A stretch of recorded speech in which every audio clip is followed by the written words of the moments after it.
Hey guys, and welcome back. Today's reminder is be intuitive like a dog.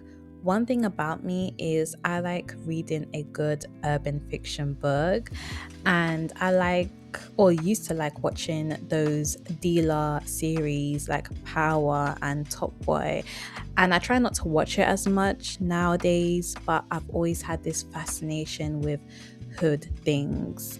And the reason why I'm drawn to those type of things is because I like how they rely on their instinct. And I do think it's important for us to learn a thing or two from them because we need to have street smarts.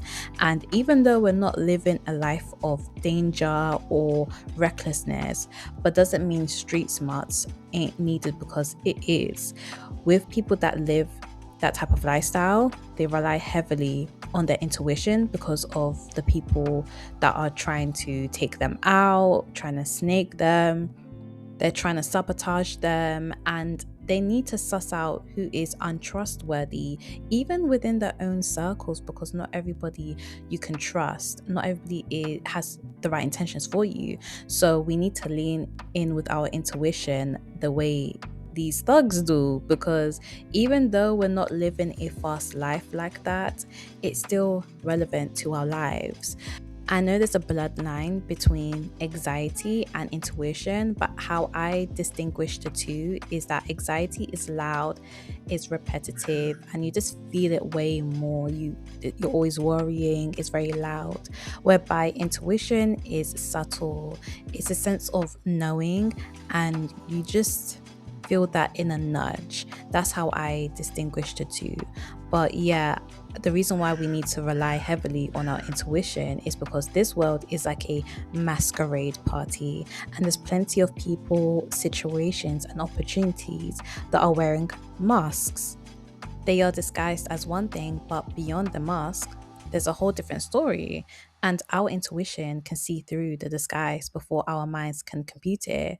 So when it comes to people and events, they put a facade on and act as if they are one way, but it's the opposite. So that's why it's important to lean more on our inner guidance so we can avoid a lot of unnecessary situations. For instance, when it comes to women and dating, I always have this firm belief that men are physically stronger whilst women are spiritually stronger, which means like women are very intuitive, but we don't tap into our power like that. But a lot of women ignore their gut feeling and still end up in relationships with a man that's no good, but they end up getting traumatized. And I'm like, yes, the guy is wrong for treating you poorly, but you knew intuitively that he wasn't going to do right by you. So why are you that shocked? If you listened to your intuition, you would have avoided all of that unnecessary trauma. Even when it comes to friendships, I've always had a small circle from the get go because I knew how fake people were. So I dodged a lot of friendship fallouts and hurt because I picked wisely by trusting my instincts and having strong observational skills and having strong discernment and really see people's characteristics and how they are and everything like that. I'm not above reproach, but I haven't had those spiteful friendships where my bestie slept with my boyfriend, etc. Like, and I'm not saying that can't happen, but I'm less likely to experience those type of situations because I choose my the people that I want around me wisely. I pay attention to signs as much as I can, but when it comes to what I see, especially with female friendships, women are very quick to befriend other women and trust them easily with their business, etc., without actually assessing if they are a true friend.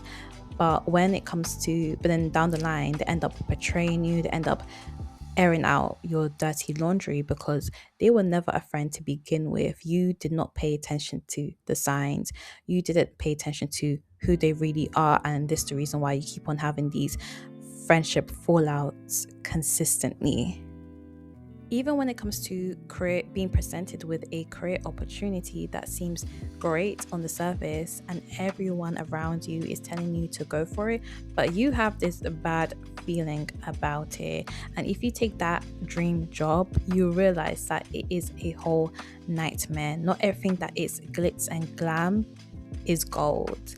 Paradoxically, you could be presented with a career opportunity that doesn't seem all that societally noble, but you have a great feeling about it. Just because people view that as trash doesn't mean that it isn't a treasure to you. But yeah, be intuitive like a thug and assess things. But yeah, hopefully you enjoyed this video. Make sure you like, comment, and subscribe, and I'll see you in the next video. Bye.